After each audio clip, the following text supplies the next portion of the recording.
Merhaba arkadaşlar. Bu videomda size Maxwin Bet için internet sitesinden biraz bahsetmek istiyorum. Maxwin Bet hem bahis hem gazino alanına hizmet vermektedir. Siteye giriş yaptığınızda biraz karışık gelebilir. Fakat genel anlamda profesyonel bir şekilde hizmet vermektedir. Aşağıda sağ alt bölümde gördüğünüz şekilde ödeme seçenekleri ve kullanım şekilleri yer almaktadır. Firma bilgilerine baktığımız zaman da mobil cihazlar üzerine desteğini görebilirsiniz. Mobil cihaz desteği yönümüzden oldukça önemlidir. Bunun haricinde biraz sitede ağırlık var fakat bunun genel olarak bizim internet bağlantımızla da alakalı olabilir. Siteyle de alakalı olabilir.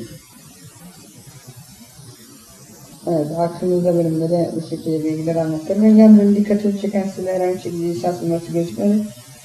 Lisans numarası yazarsa daha iyi olur. Zaten Pronet Gaming ve Poker Plus altyapısıyla hizmet verdiği için son derece tercih edilen sitelerden bir tanesi.